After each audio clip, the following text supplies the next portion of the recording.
Assalamualaikum warahmatullahi wabarakatuh. Kami dari kelompok 8 akan menjelaskan tentang materi aplikasi splinting dan alat bantu pada kondisi cedera skeletal. Materi ini disusun oleh Amanina Alula Khadijah, Dian Meilina, Nur Khalifah Fitriani, Sindiana Ayudiah, dan Tri Rahayu Ningtyas. Yang pertama, kita akan membahas tentang anatomi tulang. Anatomi tulang dibagi menjadi dua.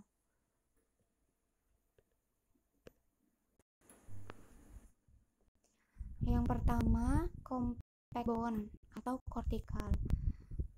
Lapisan compact bone atau cortical ini adalah lapisan luar yang keras dan padat, kuat, tahan lama.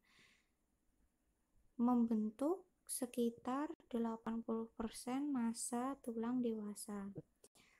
Yang kedua ada cancellous, tulang trabecular atau spons. Tulang ini terdiri dari jaringan struktur trabeculae yang berbentuk seperti spons berongga. Tulang ini lebih ringan, tidak sepadat dengan compact bone, dan lebih fleksibel daripada tulang compact bone. Di dalam tulang terdapat yang pertama ada osteoblast dan osteosit. Mereka berdua ini bertanggung jawab untuk meregenerasi tulang. Yang kedua ada osteoclast atau resorbing tulang sel. Yang ketiga osteoid, campuran kolagen dan protein lainnya. Yang keempat ada garam mineral anorganik dalam matriks. Yang kelima saraf dan pembuluh darah.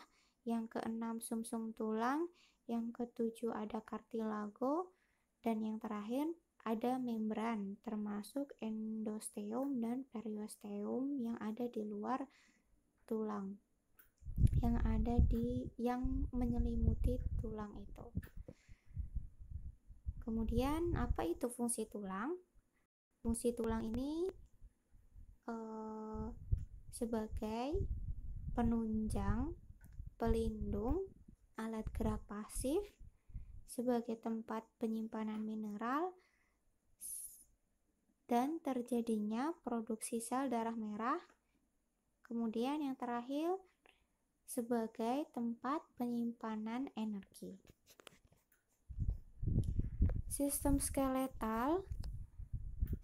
skeletal atau rangka ini merupakan sistem tubuh yang terdiri dari tulang rawan, ligamen, dan jaringan lain yang melakukan fungsi penting untuk tubuh manusia, memberikan bentuk manusia, struktur, gerak, dan perlindungan.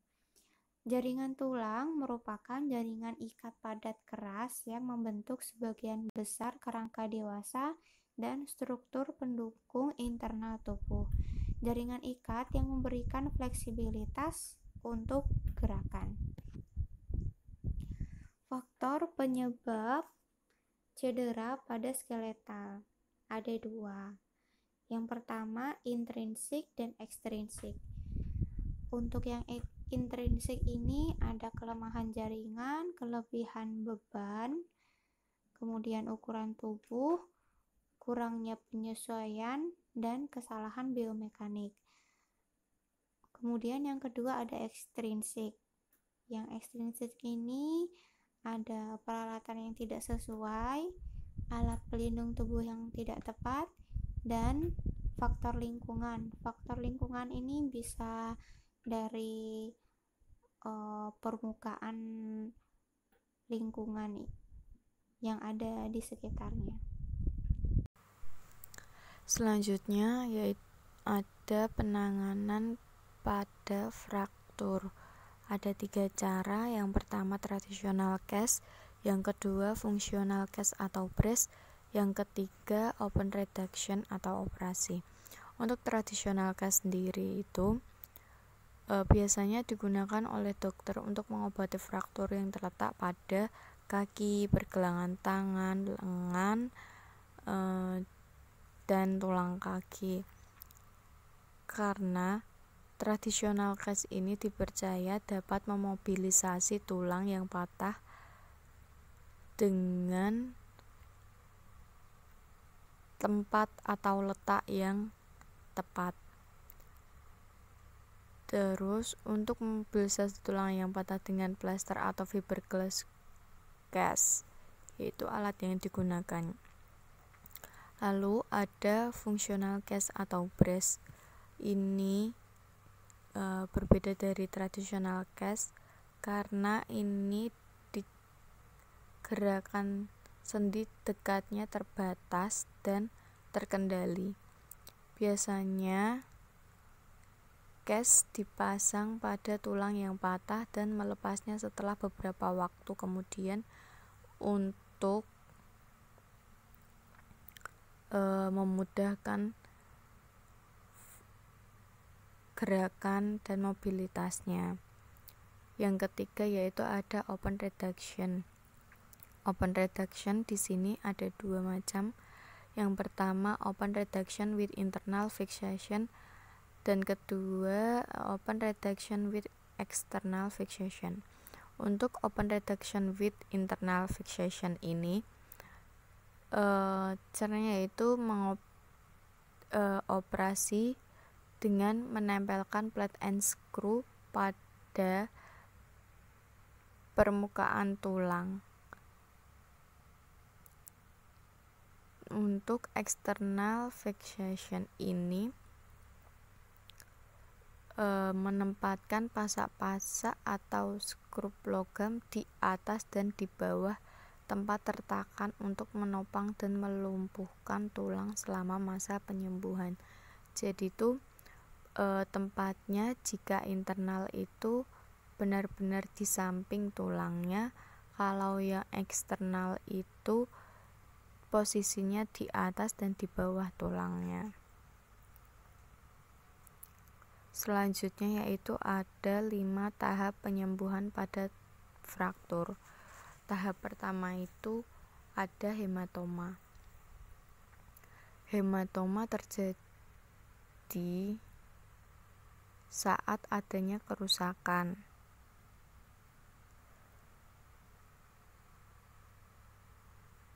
yaitu pembuluh darah.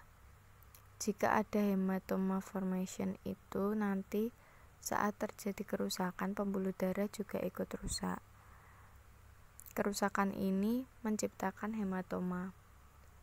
Hematoma adalah pembekuan darah yang membengkak di dalam jaringan tulang. Terus tahap yang kedua itu pembentukan jaringan granulasi atau radang. Setelah hematoma diserap kembali,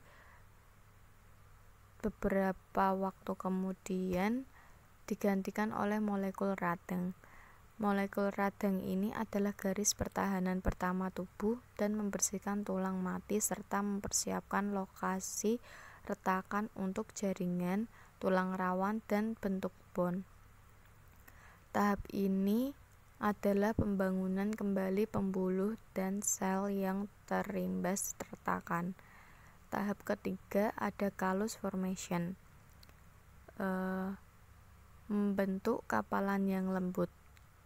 Callus terdiri dari osteo dan osteoklas. Dua jenis sel ini diperlukan untuk renovasi tulang alami. Kapiler dan penopang pembuluh darah terhubung ke callus selama proses penyembuhan kembali terus berlangsung. Tahap keempat ada konsolidasi, yaitu tulang baru yang muncul yang lebih lunak atau bisa disebut woven bone.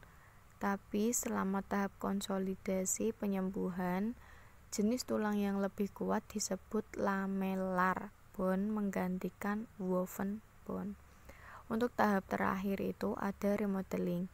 Remodeling ini adalah tulang lamellar akhirnya mengisi bagian dalam retakan dan menyelaraskan ke arah eksternal pada tulang. Tahap ini dan berlangsung dari beberapa bulan hingga beberapa tahun.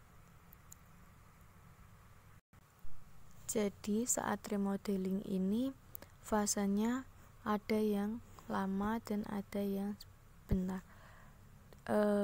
Kebanyakan saat remodeling ini karena tulangnya sudah agak kuat, tetapi jika terkena suhu yang terlalu dingin, tulang itu dapat merasakan nyeri yang teramat sangat. Baiklah, kemudian akan dilanjutkan oleh saya, yaitu masuk ke manifestasi klinis. Itu ada rasa nyeri terus-menerus, ada krepitus yang disebabkan karena dia itu jarang bergerak, jadinya mengakibatkan adanya krepitus. Kemudian hilangnya fungsi ekstremitas, pemendekan ekstremitas, deformitas atau kelainan pembengkakan pada bagian yang mengalami cedera. Kemudian ada perubahan warna lokal pada kulitnya. Selanjutnya strain dan sprain. Apa sih strain dan sprain itu? Mungkin agak asing kali ya. Nah, strain itu merupakan cedera yang terjadi pada regangan berlebihan atau robekan pada otot maupun tendon. Biasanya itu dia terjadi pada bagian betis, selangkangan, dan paha bagian belakang. Kalau sprain itu merupakan cedera yang terjadi karena regangan berlebihan atau terjadinya robekan pada ligamennya. Biasanya terjadi pada jempol, pergelangan kaki, dan pergelangan tangan. Nah, ini kan ada gambar. Bisa dilihat kalau strain itu dia pada otot-ototnya, sedangkan sprain pada ligamen. Kemudian lanjut ke tingkat keparahan strain dan sprain. Ada tingkat 1 atau ringan, itu dia peregangan ringan dan adanya beberapa kerusakan pada seratnya, serat ligamen. Kemudian dapat ditemukan adanya bengkak yang ringan, berkurangnya ruang gerak yang ringan, tapi tidak ada penurunan dalam fungsi geraknya. Kalau tingkat 2 yaitu sedang, adanya robekan parsial atau sebagian dari ligamen. Kemudian dapat ditemukan bengkak, serta bengkak yang sedang disertai dengan adanya memar. Lalu terdapat penurunan ruang gerak yang sedang dan penurunan kekuatan sendi serta fungsi dalam gerak-geraknya. Kemudian tingkat 3 atau yang berat, ligamen atau ototnya itu udah robek secara keseluruhan. Kemudian muncul memar dan bengkak yang hampir bahkan hilangnya, dia tuh bisa menyebabkan hilangnya ruang gerak dan kekuatan sendi dan otot dari orang tersebut, dari bagian yang mengalami cedera itu ya. Selain itu, terdapat hilangnya fungsi gerak secara keseluruhan dan seringkali dia itu membutuhkan tindakan operasi. Lalu masuk ke penanganan pada kondisi strain dan sprain. Apa aja sih? Kalau yang tingkat 1, yang ringan tadi, yang ringan, itu pada keadaan ini bagian yang mengalami cedera cukup diistirahatkan untuk memberikan kesempatan regenerasi. Jadi diistirahatkan saja, jangan dipijat-pijat, jangan dilakukan yang aneh-aneh. Jadi cukup diistirahatkan saja. Kalau tingkat 2-nya, penanganan yang dilakukan adalah berdasarkan prinsip rest, ice, compression, and elevation. Yaitu rest itu ada itu singkatan teman-teman, jadi ada kepanjangannya. Kalau rest, jadi kita harus mengistirahatkan bagian yang cedera sampai kita mendapatkan evaluasi selanjutnya dari tim medis. Kalau yang ice pasti udah pada tahu ya, kalau cedera itu awalnya diberikan es batu pada bagian yang cedera untuk mengurangi nyeri dan bengkak. Tapi es batu itu kompresnya tidak digunakan lebih dari 15-20 menit dalam satu waktu. Nah, jadi cuma sekali ngompres ya paling 15 menit gitu doang sih. Terus gunakannya itu hanya selama 2-3 hari setelah kita mengalami cedera. Setelah itu biasanya kita mengompres dengan air hangat.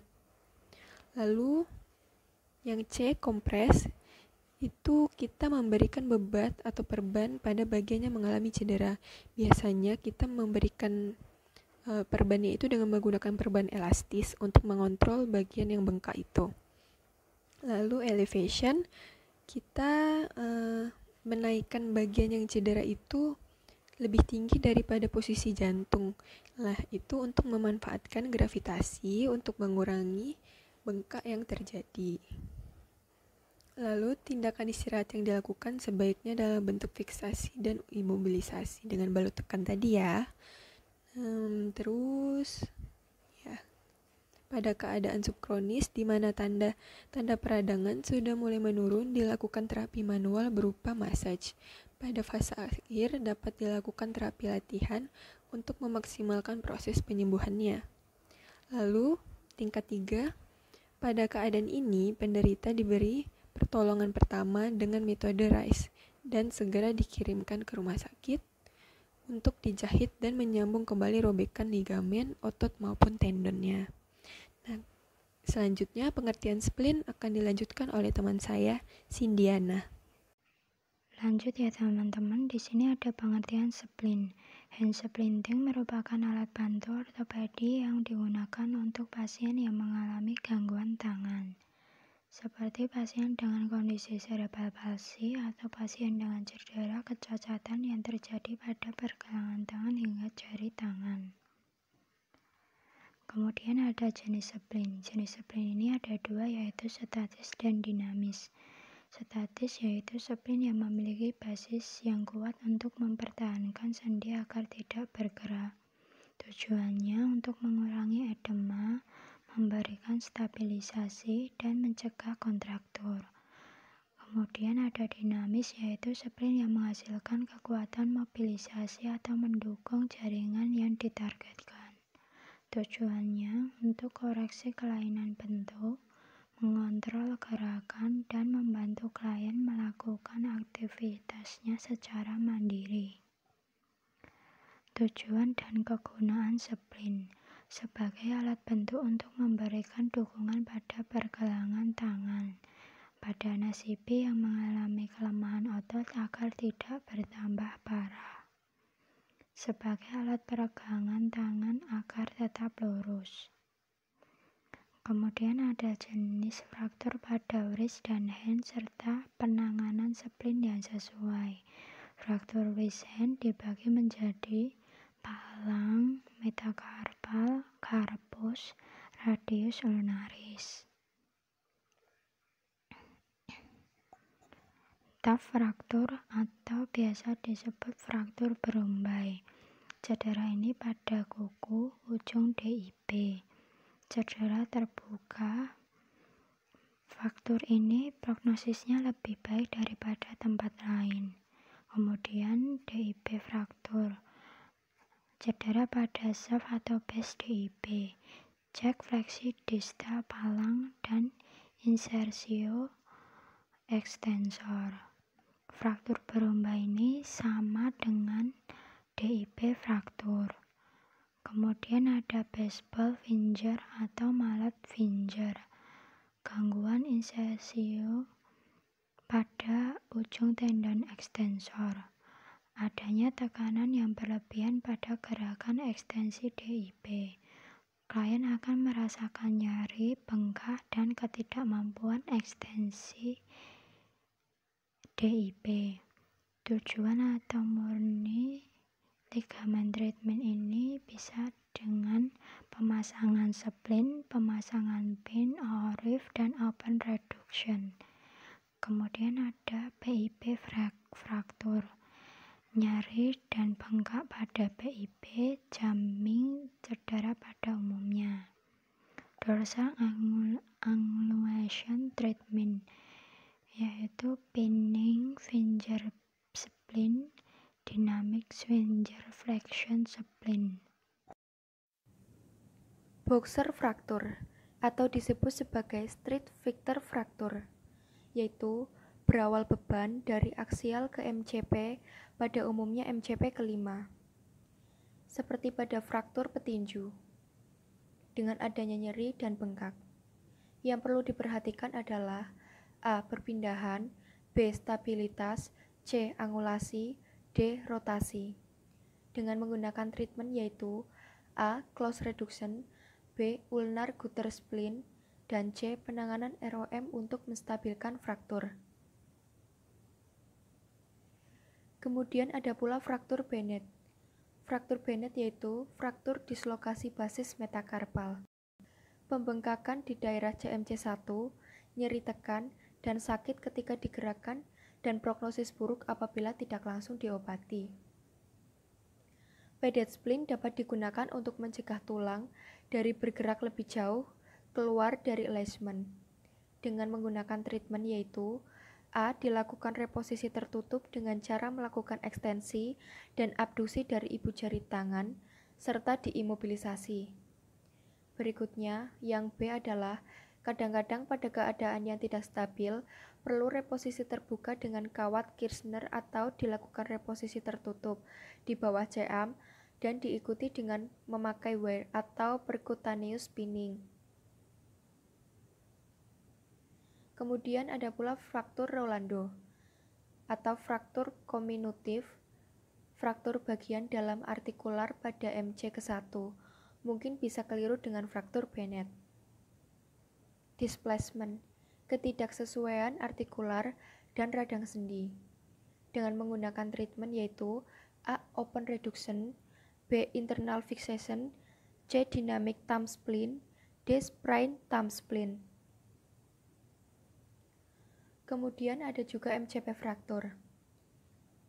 Otot intrinsik tertarik, dorsal angulation, fraktur MCP jari kedua dan ketiga dengan menggunakan radial gutter spleen. Selanjutnya ada juga scaphoid fraktur atau sakit, bengkak, dan nyeri di sisi ibu jari di bagian pergelangan tangan. Hasil dari X-ray menunjukkan bisa terlihat normal. Dengan menggunakan treatment yaitu ada ORIF, pin, sprain, wrist spleen. Selanjutnya dorsal blocking spleen untuk penyembuhan fleksor tendon pada jari, tangan, dan pergelangan tangan. Dan yang terakhir ada dynamic wrist flexion and extension spleen dengan tujuan untuk fraktur distal radius, penyembuhan tendon dan ligamen dan dislokasi. Sekian presentasi dari kelompok kami, semoga bermanfaat. Terima kasih.